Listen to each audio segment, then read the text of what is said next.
사람은 어린아이로부터 노인에 이르기까지 누구나 다 소원을 가지고 있습니다.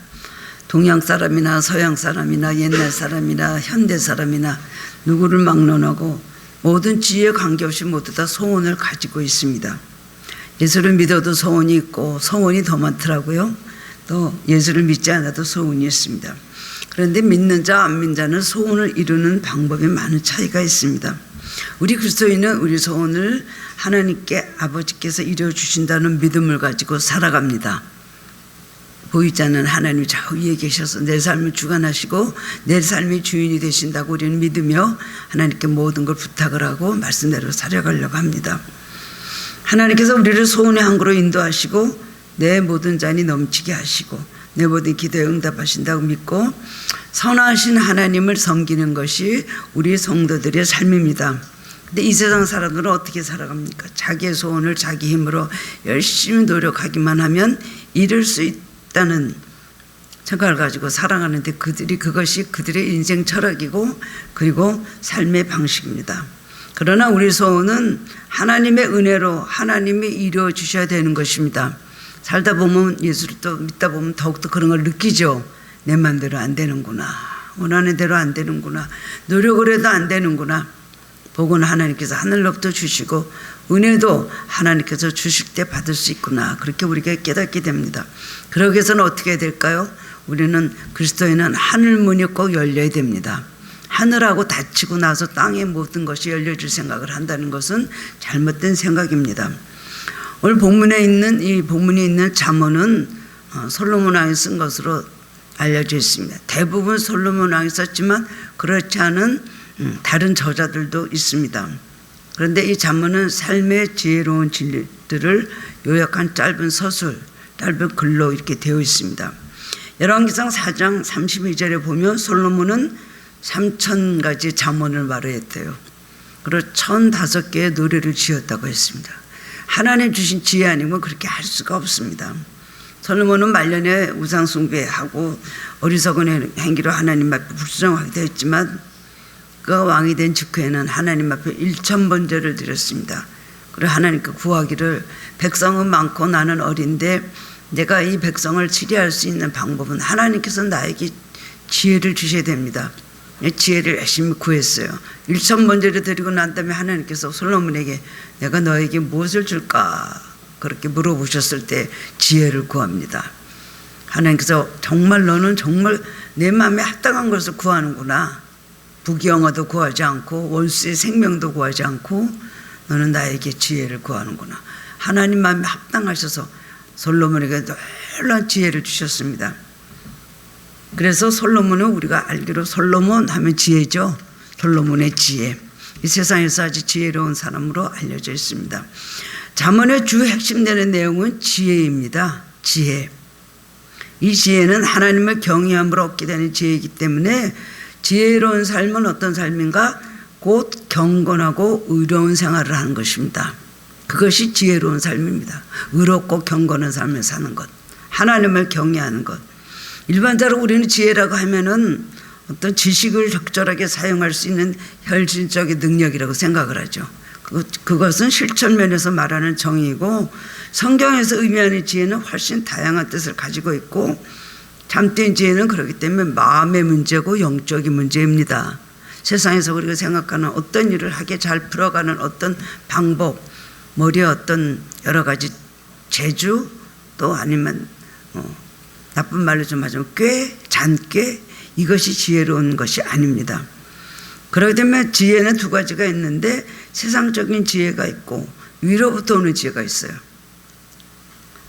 우리 그리스도인에게 하나님의 지혜는 누굴까요? 예수 그리스도이시죠. 그래서 우리가 잠언을 쭉 읽고 묵상하다 보면은 예수님을 발견하게 됩니다.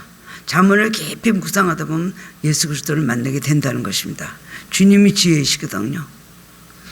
우리는 인간의 지혜나 지식을 따라서는 참된 축복이나 풍요를 누릴 수 없습니다.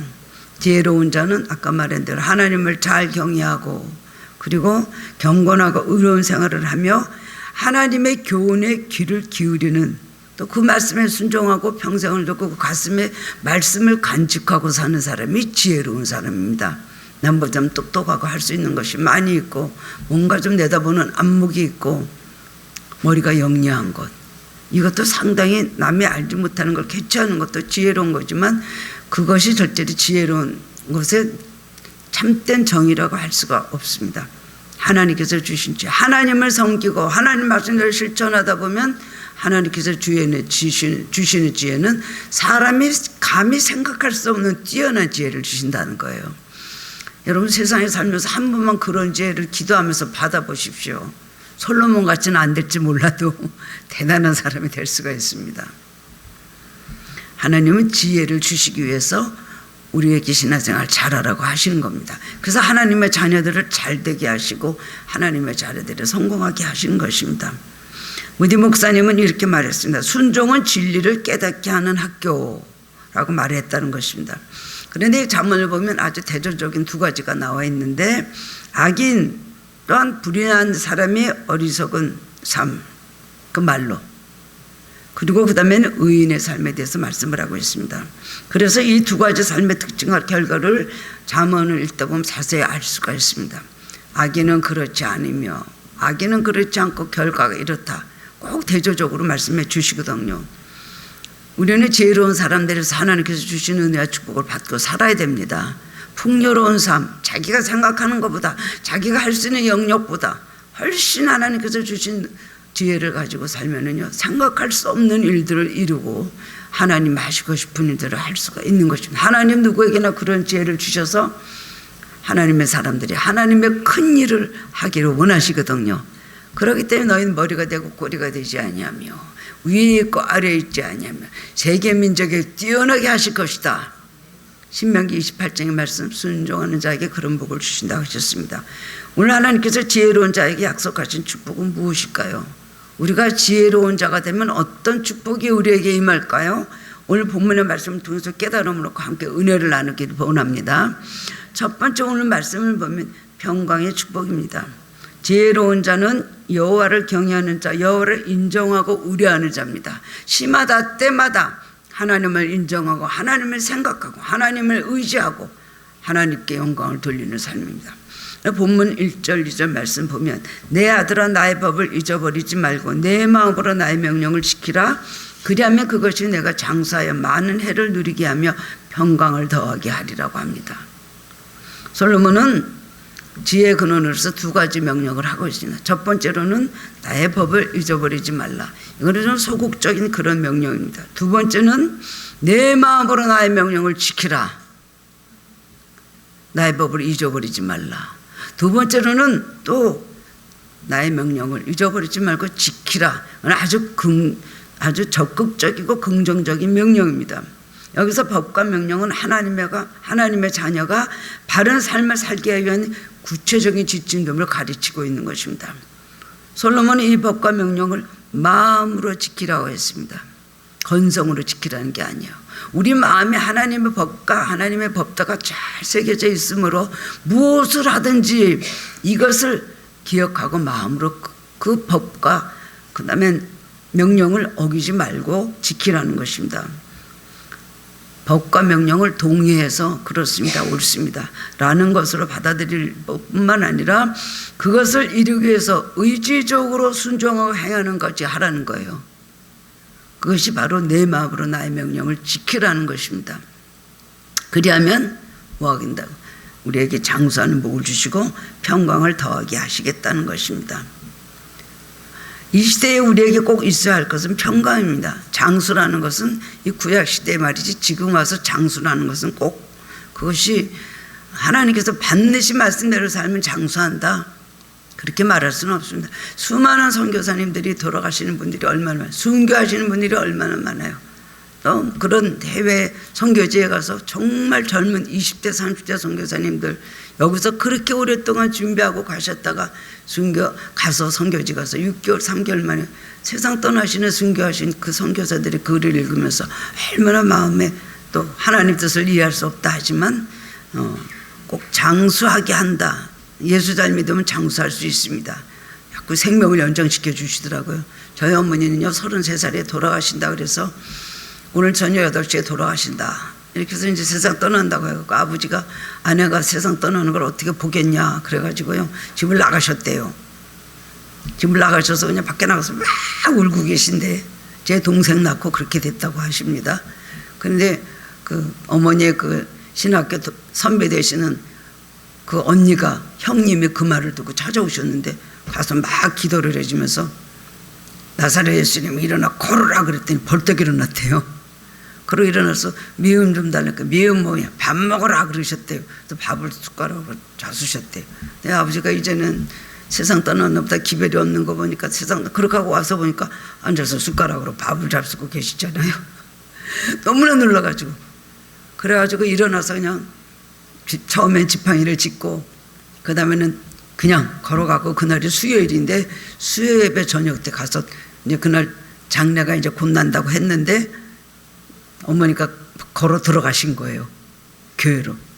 그러니까 목사님이 강단에 서시다가 기절하시. 그러더니 딱 보고 하신 말씀이 나와서 찬송 하나 부르라 그랬대. 그래갖고 부른 것이 주 예수 내 마음에 들어와 계신 후 변화의 새 사람에 그걸 부르셨다는 거예요. 저희 어머니 33살에 돌아가신다 그랬는데 여러 번 돌아가실 위기가 여러 번 그때마다 기도하면 생명연장 받고 생명연장 받고 96살에 세상 떠나셨습니다. 장수하는 복도 주시는 거 맞는 거예요. 근데 오늘도 꼭 우리에게 주신다고 하는 이 기쁨의 선물은 바로 평강입니다. 이 세상에 살면서 평강 없이 사는 거죠. 얼마나 괴롭습니까? 하루를 살아도 평안한 마음으로 살고 싶죠. 환경에 구애받지 않고 그게 믿음이거든요. 근데 잘 안 됩니다.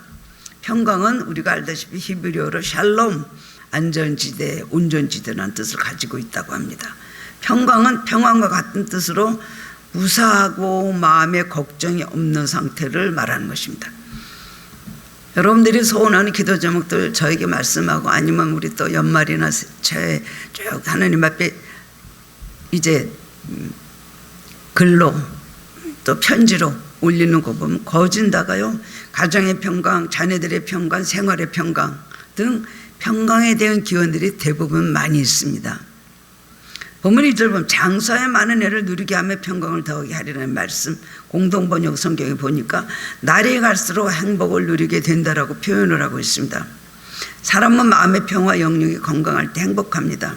사람들은 행복의 조건이 건강, 돈, 명예, 지위, 권력, 학식 뭐 이런 것이라고 말하잖아요. 이것도 하나님 주신 복이긴 하지만 이 모든 것이 다 있어도 마음이 평강했으면 행복할 수가 없는 거예요. 돌스토이가 너무 괴롭고 여러 번 자살을 시도했던 사람이에요. 아주 굉장한 그런 고위층에서 정말 부한 집에서 태어나고 그렇게 태어났지만 그래서 어디 이렇게 시골길을 걸어가고 있는데 어떤 농부가 평안한 모습으로 노래를 부르고 있는 거예요. 그래서 가서 당신은 어떻게 이렇게 편안하게 살 수가 있어? 그러니까 난 예수 그리스도를 모시고 살기 때문입니다. 그래서 돌아와서 다시 톨스토이 신앙을 회복했다고 합니다. 우리에게 주시는 첫 번째 열쇠, 오늘 잠언의 말씀이 주시는 첫 번째는 너희가 평강을 주겠다, 평안을 주겠다. 그리고 3절에 보면 인자와 진리가 내게서 떠나지 말게 하고 그것을 내 목에 매면 내 마음판에 새기라고 또 말씀하고 있습니다. 내 목에 매라는 것은 이걸 중요하게 여길 뿐 아니라 구체적인 살면서 이것을 적용하라는 것입니다. 또한 내 마음판에 새기라는 것은 서판에 글자를 새겨서 지워지지 않게 하듯이 인자와 진리를 마음에 깊이 간직하며 잊지 않고 계속 염두에 두라는 것이에요. 우리에게 마음의 평강이 오는 것은 하나님의 창조의 질서, 하나님의 진리의 말씀에 순종할 때입니다. 그러나 그것을 거역하면 마음에 불안이 생기고 근심이 생기고 평강이 사라지고 지옥 같은 마음이 되는 것이죠. 그래서 시편 29편 11절에는 여호와께서 자기 백성에게 힘을 주시며 여호와께서 자기 백성에 평강의 복을 주시리로라고 또 말씀하고 있습니다. 자기 백성은 뭐예요? 하나님의 진리와 법도를 따라 사는 사람을 하나님의 백성이라고 말합니다. 하나님의 진리의 말씀대로 따라 살 때에 참된 영육간의 해방과 자유를 얻게 된다는 것입니다. 그런데 하나님 말씀보다 종교적인 의식만 강조하고 예배를 우리가 종교적인 의식으로만 그냥 열심히 드린다면 그 말씀은 항상 멍해가 될 뿐이고 마음의 평안은 가질 수가 없게 그렇게 된다는 것입니다. 사람 누구나 평강을 원하고 있습니다. 그래서 좋은 곳으로 또 이렇게 세계 각지로 다니면서 좋은 곳으로 가서 그 좋은 그런 모든 자연을 보면서 거기서 마음을 좀 평안을 얻으려고 합니다. 갔다 와서 거기 가니까 너무 좋더라. 뭐가 있더라. 그러면 나도 그 다음에 거길 가야지. 그래갖고 또 유행과 같이 많은 사람들 여행을 다니죠. 운동이나 스포츠를 열심히 합니다. 좋은 음식을 먹습니다. 보약을 먹습니다. 그러나 마음과 영혼의 참된 평강을 위해서는 우선적으로 가장 최우선 순위에 하나님 진리 말씀과 법대로 따라 경건한 삶을 사는 것이 훨씬 지혜로운 것을 우리는 잊으면 안 되는 것입니다. 아무리 좋은 곳 있고 아무리 좋은 곳에 가서 좋은 곳 있고 아무리 많은 것을 소유하고 있다 할지라도 하나님 말씀을 따라 살고 하나님 말씀을 마음속에 간직하고 사는 사람이 참된 평강을 얻게 된다는 것입니다. 왜냐하면 하나님은 평화의 근본이시잖아요. 지혜의 근원이시지만 평화를 주시는 분은 하나님이시고 그 평화는 어디서 내려옵니까? 참된 평화는 하나님 나라에 하나님 보좌에서 흘러나오는 것입니다. 두 번째로는 귀중히 여김을 받는 축복을 주신다고 하셨습니다. 본문 3절 4절 보면 그리하면 내가 하나님과 사람 앞에서 은총과 귀중히 여김을 받으리라고 했습니다. 은총은 호의라는 뜻을 가지고 있고요. 귀하게 선하게 평가를 받는다는 것이죠. 한마디로 사람들에게 저분은 참 훌륭한 분이야. 저분은 참 좋은 분이야. 라고 호의적인 평가를 받고 하나님께도 저 성도는 저 집사는 저 권사는 저 장로는 저 목사는 참 훌륭하고 가치가 있는 성도다. 나한테는 참으로 귀하고 중요한 성도다. 내가 너희를 보배롭고 존귀하게 여긴다 그랬어요. 그렇게 좋게 평가를 받는 것입니다. 이 자리에 앉아서 예배드리는 여러분은 모두 다 귀하고 가치 있는 분이지만 하나님의 인자와 진리를 떠나지 않게 하고 목에 매며 마음판에 새기며 순종하는 성도는 하나님 앞에서 높은 가치가 있는 사람으로 평가해 주신다는 겁니다. 하나님의 인자와 진리 무슨 뜻인지 여러분 알겠죠? 진리의 말씀 따라 살고 하나님의 선하심과 인자하심과 자비로우심 그 사랑의 풍성하심을 따라 너희는 살아나는 것입니다. 하나님 원하시는 진정한 하나님의 자녀는 하나님 앞에서도 좋은 평가를 받고 인정을 받고 사람 앞에서도 은총받고 존귀 여김을 받는 사람이 되는 것입니다. 많은 목사님들이 얘기를 하는데 어떤 분들은 목사님 보면 너무너무 점수를 좋게 잘 주는 분들이 있어요. 우리 교회마다 그렇다고요. 특별히 대형 교회들 아주 목사님 볼 때 정말 저는 성도는 최고다. 우리 교회 없어서는 안 되고 우리 교회를 크게 부흥시키고 정말 성장시키는 좋은 성도다. 그렇게 높은 가치를 두고 점수를 매기는데 교인들이 보면 아닙니다. 왜 이러지? 왜 이렇게 다르지? 어떤 분은 또 교인들한테는 엄청나게 많은 칭찬을 받아. 저분은 너무 훌륭한 분이에요. 저분은 정말 우리가 너무나 존경해요. 막 그러는데 또 목사님이나 교회에서 입장에서 보면 아닌데 이 두 가지가 있다는 거예요. 하나님은 이를 원치 않으시다는 겁니다. 하나님 앞에서도 정말 귀중히 여김을 받고 사람 앞에서도 인정을 받는 사람이 되라는 거예요. 그러려면 어떻게 해야 돼요? 믿음대로 진리대로 사는 사람. 의미 없고 그래도 주님 앞에 온전하게 살려고 노력을 하면 하늘로부터의 칭찬과 그 다음에 수평적인 좋은 평가를 받을 수가 있다는 것입니다. 돈을 많이 가지고 있어도 존귀 여김 받지 못하는 사람들이 너무나 많이 있어요. 그 돈 때문에 의료 욕먹는 사람들이 많이 있어요. 사람들에게 존귀 여김을 받는 것은 주님을 닮은 인격과 그 말씀하신 그대로 우리가 생활을 그렇게 할 때에 되는 것입니다. 금전 갖고 능력 갖고 지위나 명예 갖고는 될 수가 없는 것입니다. 성경에 그런 사람들 중에 대표적인 사람이 바로 누가복음 19장에 나오는 삭개오입니다. 삭개오는 세리장이었어요. 세리 중에서도 아주 높은 위치에 있는 여리고의 세리장이었습니다. 그런데 로마 정부와 또 그 다음에 식민지 백성들 자기 동족들 중간에 있어서 자기 마음대로 세금을 마음대로 증서하고 착복하였습니다. 부정한 방법으로 돈을 많이 모았어요. 그래서 부자가 되었습니다. 근데 사람들이 그 사람 돈이 많고 잘 살아도 사람들을 하나같이 손가락질을 하고 증오를 하고 멸시를 하였습니다. 그리고 죄인으로 취급받아서 손가락질을 받고 소외되고 왕따가 되었잖아요. 그러다 보니 평안이 없었습니다. 오늘 예수님이 지나가시다는 말을 듣고 급히 그 다음에 뽕나무 위로 올라갔습니다. 올라가서 보니까 예수님 지나가시는데 뽕나무에 올라가 있는 삭개를 보게 되셨어요. 삭개야 내려오라. 내가 오늘 내 집에 유하야 되겠다. 이 삭개는 자기 같은 죄인은 사람들이 너무나 손가락질하고 상대도 하지도 않는 사람이었는데 예수님 보시고는 내려오라. 내가 오늘 너희 집에서 오늘 하루 머물러야 되겠다 하시는 거예요. 삭개는 너무나 기뻐서 내려와 갖고 예수님 모시면서 주여 내 소의 절반을 내놓겠습니다. 바치겠습니다. 그리고 내가 남의 것을 착복한 것, 남의 것을 내가 착취한 것이 있으면 4배로 갚겠습니다. 진정한 회개예요. 예수님 그 말씀을 듣고는 깜짝 놀라가지고 오늘도 이 사람이 아브라함의 자손이미로다. 사람들이 예수님이 저렇게 나사렛 예수가 저런 죄인 집에 들어갔어? 막 손가락질했어요. 주님의 평가는 달랬다는 것입니다. 회개하는 그 심령을 보시고 아브라함의 자손이라고 인정을 해 주신 거예요. 그것보다 존귀한 사람이 됐던 것입니다. 우리에게 가장 축복된 것은 하나님 앞에서 사람 앞에서 훌륭한 사람으로 인정과 그리고 존귀 여김을 받는 것입니다. 이게 얼마나 큰 축복인 줄 압니까? 어디 간지 손가락질하고 어디 가든지 욕하고 뒤에서 매대다 속닥거리면서 그 사람에 대해서 비난을 한다면 이거 같이 불쌍한 인생이 없습니다. 우리는 하나님 앞에서나 사람들 앞에서 끝까지 귀중히 정말 여김을 받는 존재가 되어야 된다는 것입니다. 사람 사귀다 보면 처음에는 그럴싸하게 좋다가 점점 사귀면 사귈수록 실망하게 되는 사람이 있습니다. 그러면 어떻게 남에게 귀중히 여김 받을 수가 있을까요?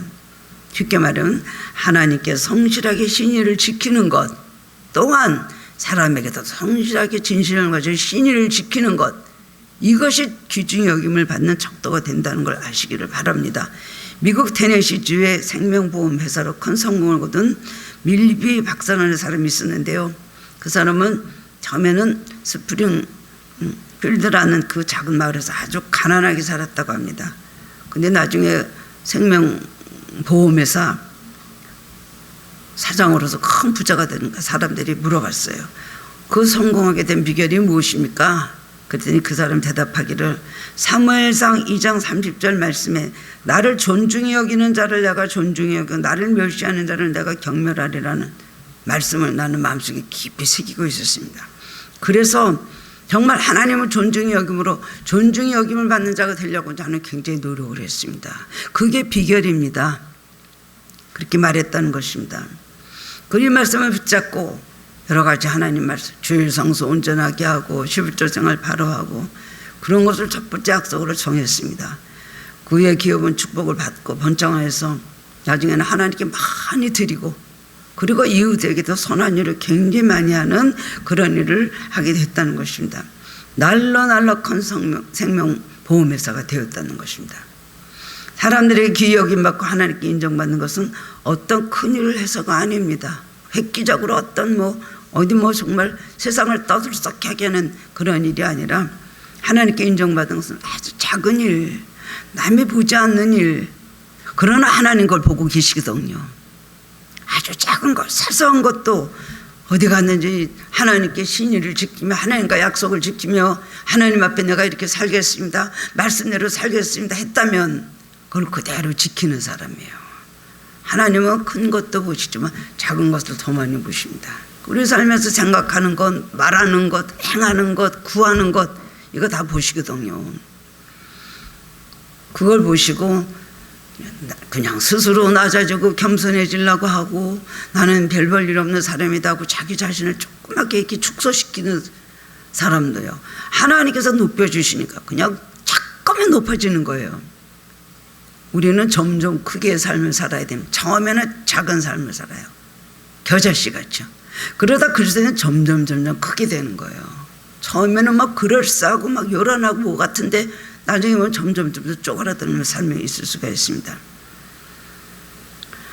남에게 멸시당하고 소외당하지 않고 존경받고 귀히 여김을 받는 존재가 하나님 말씀대로 살면 반드시 그렇게 해 주십니다. 높여주시거든요. 다윗은 베들레헴의 양치는 목동이었잖아요. 8자들 태어난 별 일 없는 사람이었습니다. 근데 하나님 존귀 여기고 하나님 말씀대로 품고 살고 하다 보니까 하나님께서 그를 높여서 이스라엘의 왕이 되게 하셨습니다. 자기 중심대로 살고 자기밖에 모르고 자기 유익만을 구하고 남을 생각하지 않는 사람은 어디 가나 사람들에게 비난과 멸시당합니다. 아주 싫어하는 거예요. 자기 중심적인 이기적인 사람, 저밖에 모르는 사람 사람들을 굉장히 싫어하더라고요. 남을 생각하고 남을 바라보고 남을 도와주고 남에게 선한 손을 베풀 수 있는 사람, 누구에게나 존경받고 사랑받고 칭찬받습니다. 하나님께도 마찬가지인 것입니다. 하나님 말씀을 존중히 여기며 말씀 따라 순종하는 신앙인이 되면 여러분 정말 하나님 앞에나 사람 앞에서 은총과 귀중히 여김을 받게 될 것입니다. 하나님의 약속입니다. 세 번째로는 앞길을 열어주시는 축복입니다. 5절 6절을 보면 너는 마음을 다하고 여호와를 신뢰하고 내 명철을 의지하지 말라. 너는 범사에 그를 인정하라. 그리하면 내 길을 지도하시리라 합니다. 살다 보면 고난과 장벽에 부딪히고 우리 앞길이 좌절과 실패로 절망에 빠질 때가 참 많이 있습니다. 사람들은 그럴 때마다 몸부림치며 절망의 늪에서 헤쳐나오려고 피나는 노력을 하죠. 얼마나 노력을 합니까? 하다가 안 되면 뭐 극단적인 선택도 하고 그렇죠. 인간의 힘으로 살 수 있는 세상입니까? 점점 이 세상에 살아가기 힘든 그런 어지러운 세상에 살고 있어요. 내 머리와 내 생각으로 될 것 같은데 되지가 않는 거예요. 나는 못합니다. 하나님이 하시옵소서. 무슨 문제 있을 때마다 하나님 앞에 부르고 하나님이 도우시면 간구하려고 하고 하나님 의지하고 기도하면 하나님께서 도와주셔요. 그래서 잠언 16장 3절에 보면 너의 행사를 여호와께 맡기라. 그리하면 너의 경영하는 것이 이르리라. 사람의 마음으로 자기의 길을 계획할지라도 그 걸음을 인도하시는 자는 여호와시니라 그랬어요. 아무리 똑똑하고 능력이 있어도요, 여러분 자기 마음대로 뭐 다 될 것 같아도 안 되게 하실 때가 있어요. 왜냐하면 내 지혜나 명철을 의지하지 말라. 내 능력을 의지하지 말라. 이 말씀을 자주 하시는 분이 윤영주 장로님이십니다. 난 내 머리로 안 되는 것이 없을 줄 알았어. 내 능력과 내 인기와 내 모든 명예와 내 인맥과 내 모든 것으로 나는 안 되는 게 없을 줄 알았어. 근데 안 되는 게 있게 하시거든. 다 될 것 같은 일이 안 되고 꼬이거든. 수없이 그런 일을 나는 많이 경험했다. 왜냐하면 나 교만 없이 그럼 다 저지라고. 내 목소리도 내 것이 아닌 걸 알았다. 내 삶이 내 것이 아닌 걸 알았다. 나 지혜나 나의 모든 것이 나의 장점이 내 것이 아닌 걸 이제 알았어. 그런데 말씀대로 순종하면서 산다 그러더라고요. 하나님께 의지하는 사람, 하나님께 마음문을 열고 기도하는 사람, 절제 하나님을 신뢰하는 사람에게는 하나님께서 길을 열어주십니다. 그럴 때까지 자꾸만 막아놓으시는 거예요. 자꾸만 일이 꼬이게 하고 힘들게 하는 거. 왜냐하면 무릎 꿇어. 우리에게 고난을 주시는 이유가 뭘까요? 기도하라는 것입니다. 기도 안 하니까 자꾸 어려움이 있고 그럴수록 기도 더 은혜도 주시고 능력도 주시고 축복을 더 주시는 것입니다. 하나님 신뢰하는 사람에게는 막힌 것 같지만 하나님께서 훤히 길을 열어주세요. 처음에는 안 되는 것 같습니다. 자꾸 길이 막힙니다. 그런데 자기 명철을 버리고 하나님을 의지하고 나가면은 나중에는요 희한하게 그 문제가 해결이 나는 거예요. 하나님이 도와주시는 거예요. 그걸 알게 하시는 거죠. 그리고 이거 누가 해준 거야? 주님이 하셨습니다. 그 고백을 듣고 싶으신 거예요. 믿음을 가지고 하나님 겸손히 의지하는 사람에게 하나님께서 길을 열어주신다는 거예요. 물 위로 막 걸어오시죠. 풍랑을 막 꾸짖어서 잔잔하게 해주시죠. 물고기 뱃속에 사흘이 있었던 요나에게도 일어나서 니느웨에 가서 거기다 탁 토해내가지고 가서 복음을 전하게 하셨잖아요. 여러분 하나님 뜻을 이루기 위해서는 자기 명철이나 의지를 버리시기 바랍니다.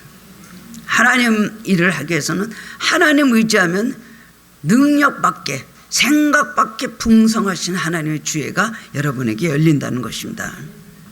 인간적으로 머리 굴리고 또 그리고 잔기가 많은 것도 좋은 것이지만은 그거는 결코 지혜롭다고만 표현할 수는 없습니다.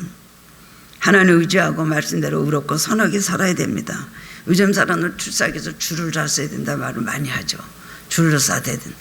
그 줄을 잘 써갖고 인맥이 대단하면 그거 가지고 굉장히 자랑을 하고 그것을 갖고 굉장히 그걸 의지합니다. 이것은 하나님을 의지하는 행위라고 볼 수가 없습니다. 하나님보다 사람을 의지하고 따라다니다가는 꼭 실망할 때가 옵니다. 상담을 받다 보면 많은 분들이 저는 이런 친구들이 있습니다. 그 인맥, 굉장히 인맥이 많은 분들이 있어요. 또 어떤 분은 또 그냥 그분들의 그 인맥의 그 대단한 분들의 인맥을 자랑을 하는 거죠. 제가 이런 분을 알고 있어요. 그분은 이런 분이다. 그런데 보면요, 하나님을 더 의지하고 날 때 그 사람들에게 도움을 받아도 받고 아니면 많은 것이지. 인맥 의지하고 나갔다가는요, 성공하는 걸 별로 보질 못했어요. 아무것도 아니고 물거품 같이 되고. 결국 하나님 의지하고 하나님 해주실 때 인맥보다 더 큰 축복을 받게 됩니다. 가장 능력이 있고 무서운 사람은 하나님을 의지하는 사람입니다. 혐의 일이 참 일시적으로 안 되는 것 같고 꼬이고 실패한 것 같지만 나중에는 깜짝 놀랄 하나님의 능력으로 앞길을 열어주신다는 겁니다. 이스라엘 백성들이 40년 동안 광야에서 방황해 했던 이유는 사람 의지하지 않고 하나님 의지하는 방법을 배우기 위함이었습니다. 하나님께 기도하고 마음 활짝 열어놓는 사람은 나중에는 길이 희한하게 열리게 되는 거예요. 그러니까 여러분 왜 올림픽 할 때도 보면은 여기는 불교 선수, 여기는 아주 예수 잘 믿는 선수라고 소문이 난 두 선수가 와서 막 유도를 하거나 뭐라 레슬링 하잖아요. 그러면은 기도 많이 하니까 당연히 하나님은 이 기도 많이 하고 예수 잘 믿는 사람을 금메달을 주고 싶으신데 그렇게 한 번에 안 하시더라고요. 첫 번에는 이겨요. 두 번째는 져요. 세 번째 가서 이겨요. 꼭 2대1로 이기게 하시더라고요. 그런 걸 참 많이 보고 그리고 하나님께 할렐루야 영광 돌리는 걸 봤습니다. 미국 속담에 시합할 때는 점수를 말하지 말라는 말이 있습니다. 이 말은 중간에 조급하게 판단하지 말라는 것입니다. 하나님께서는 열려진 마음으로 하나님을 의지하고 하나님의 줄을 끝까지 잡을 때 우리의 길을 열어주신다는 겁니다. 마지막으로 네 번째는 물질의 축복입니다. 본문 9절에서 10절 보면 내 재물 가운데 소산물에 처음 익은 열매로 여호와를 공경하라. 그리하면 내 창고가 가득히 차고 내 포도즙들에 새 포도즙이 넘치리라. 여기서 처음 것에는 두 가지 뜻을 가지고 있는데 하나는요, 날의 처음 어디죠? 안식일이죠. 주일을 말합니다. 주일은 바로 첫날입니다. 이날부터 주님의 날이 시작이 됐잖아요. 부활하신 날. 처음 날을 하나님께 바치고 하나님을 영화롭게 하여야 그 다음부터의 축복이 엿새 동안 따라오는 것입니다. 첫날을 바치라는 거예요. 주일날을 바치라는 거예요. 안식일을 지키라는 거예요. 그리고 하는 일이 잘 되고 엿새 동안에 형통하게 하십니다. 그런데 주일은 거룩한 날이죠. 첫날입니다. 그래서 주일을 성수주라는 것을 첫 것을 드린다는 것입니다. 두 번째로는 첫 열매는 물질 11조를 말합니다. 한국 초기의 성도들은 수입은 무엇이든지 그 11조를 하나님 앞에 드렸습니다. 선물로 들어왔든지 농사를 지었든지 닭이 알을 10개를 하면 1개를 드렸대요. 그 정도로 11조에서 철저하게 하나님 앞에 순종함으로 참 많은 축복을 받고 한국 경제가 부흥이 된 것도 한국 성도들이 그렇게 희생적인 신앙을 순종적인 신앙을 했기 때문에 그렇다는 것입니다. 하나님 없이 사는 것은 물질적으로 무질서 혼란이 오는 것입니다. 하나님은 인간을 질서 있게 살도록 만드셨습니다. 하나님 말씀대로 순종할 때에 그 축복이 내려오는 것입니다. 하나님 말씀 무시하고 거꾸로 여기서부터 축복받아 올라가는 거 봤습니까? 하나님의 영화롭게 하고 하나님 앞에 처음 물질 첫 것을 일을 하나님 앞에 드리며 그 다음 일은 하나님이 복 내려 주셔서 아홉을 쓸 때 하나님의 손이 같이 하셔서 형통하게 하시고 절매 맺도록 복을 내려 주시는 겁니다. 10의 1이 아까워서 그 다음에 안 드리는 거. 그러면 나중에 구가 허무하게 될 때가 있거든요. 근데 10의 1을 하나님 앞에 소중하고 생각하고 들을 때 나머지 구도 더욱더 유용하게 만들어 주신다는 것입니다. 여호와를 바로 경외하면서 마음과 입술로만이 아니고 재물을 가지고도 해야 된다는 것을 알 수가 있습니다. 축복을 받으려면 물질로도 하나님을 공경할 줄 알아야 됩니다. 대부분 사람들이 재물의 축복을 원하긴 하지만 하나님께 재물을 드리지 못하는 경우가 있어요. 그것은 뭡니까? 자기가 축복받기를 원하고 축복과 연결되기를 굉장히 많은 기도들을 하거든요. 개인의 성공과 그 다음에는 자기의 축복과 연결되기 원해요. 또 그렇게 돼요.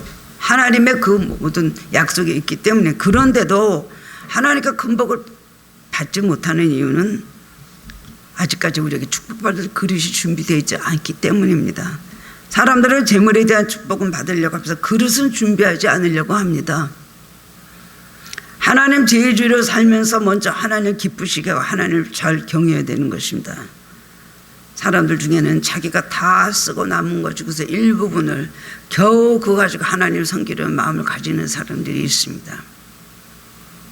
정말 다 쓰고 남은 거 자기 다 쓰고 남고 나중에는 조금 축복 많이 받고도 그냥 조금 하나님 앞에 드립니다.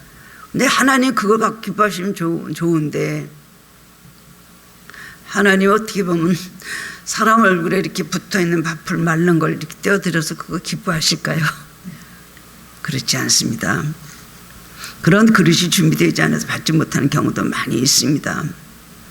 우리 시간도 그렇고 돈도 그렇고 재능도 마음도 힘도 제일 마지막에 하나님이 되는 사람들이 많이 있습니다. 시간도 별일 없으면 교회 갈게요. 할 수 있으면 제가 할게요. 한번 생각해 보고요. 뭐 여러 가지죠. 한번요 봐서요. 별일 없으면요. 그러다 정말 별일이 생기면 어떡하겠습니까? 사람의 인격이나 신앙은 그거 하나님 앞에서 물질 쓰는 거 보면 알 수가 있습니다. 하나님께서는 때때로 물질을 가지고 우리를 시험하십니다. 그러므로 하나님 앞에서 물질을 초월하는 신앙을 보이면 하나님께서 풍족하게 채워주신다는 거예요. 입으로는 거듭났다고 하면서도 물질로는 거듭나지 않고 인생의 벽을 넘지 못하는 사람들이 있습니다. 하나님께서 물질로서 시험하실 때 물질을 택하게 되면 계속해서 물질 때문에 고민을 하게 된다는 거예요. 자기 물질 가지고 하나님 앞에 드릴 때 갑절의 복을 받은 사람 성경이 얼마나 많습니까? 아브라함은 이삭을 드렸습니다. 사르밧 가구를 마지막 자기 아들과 먹고 이제 죽으려는 가루 한 움큼과 밀가 기름 조금 그거 가지고 엘리야에게 드렸잖아요. 흉년 동안에 가뭄 동안에 그 가정에 가루통에 가루가 기름통에 기름이 떨어지지 않았다는 거예요. 오병의 기적도 그렇습니다. 5,000명 12강줄이 남았죠. 주님도 주님의 하나님 앞에 자신을 드리심으로 온 인류를 구원하셨습니다. 너무 이렇게 자로자고 해서 그렇게 사는 것도 참 치밀하게 사는 거 좋지만 하나님 감동 주실 때는 하나님 앞에 드릴 줄도 아는 믿음을 가져야 됩니다. 11조에서는 자기 나름대로 막 그거를 거부를 하는 마음 가지고 있어요. 그게 옛날에 구약시대 얘기야.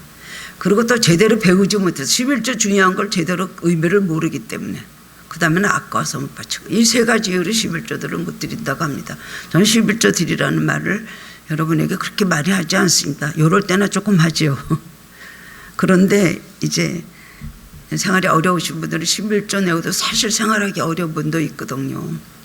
그렇지만 하나님 모든 믿음을 가지고 살으라고 하십니다. 우리는 먼저 받고 나중에 드린다. 그런데 먼저 받아야 드린다는 사람 치고 받고 나서 잘 드리지 못하게 되더라고요. 먼저 하나님 앞에 드리고 나중에 복을 받는 그거는 성경에서 말하는 영적 원리입니다. 오늘 말씀은 정말 우리가 이대로 살아야 되는 귀한 지침서가 되는 말씀입니다. 진리 따라 살고 그러므로 평강의 축복을 얻고 하나님 앞에 성실하고 신의를 지킬 때 귀중여김을 받고 여호와를 의지하고 사람하면 하나님 앞에서 앞길이 환하게 열리고 하나님 앞에 뭐든지 드리는 사람에게 풍요를 주신다는 믿음 속에서 풍요한 삶을 살아가시는 성도님들 되시기를 주님의 이름으로 축원합니다. 사랑의 주님 은혜를 감사드립니다. 솔로몬을 통하여 우리에게 주신 이 잠언 말씀을 통하여서 다시 한번 이것들을 저희들이 기억하고 또 우리들이 마음판에 잘 새겨서 그대로 살아갈 수 있도록 도와주시길 원합니다. 축복을 받기를 원합니다. 그리고 믿음으로 살기를 원하고 순종하기를 원합니다. 그런데도 말씀을 잊어버리고 환경 때문에 그대로 하지 못하고 마음이 약해서 결심하고도 주님 정말 그냥 주저앉을 때도 많이 있고 우리의 모든 연약함을 용서하여 주시기를 원합니다. 불순종하고 싶어서 불순종하지 않는 것 주님 더 잘 아십니다. 순종할 수 있는 삶을 살게 하시고 그런 순종하는 믿음을 주시고 순종할 수 있도록 주님 저희 환경을 주장하여 주옵소서. 오도 주님께서 우리로 인도하셨기 때문에 주님 전에 나와서 예배를 드리는 것입니다. 만약에 사고가 났거나 아프거나 못 올 사정이 되면 못 오지 않았겠습니까? 하나님 순종하는 믿음 주시고 순종할 수 있는 환경으로 저희를 인도하셔서 오늘 약속하신 여러 가지 축복을 풍요롭게 받게 하여 주시옵소서. 예수님 이름으로 기도드리옵나이다. 아멘.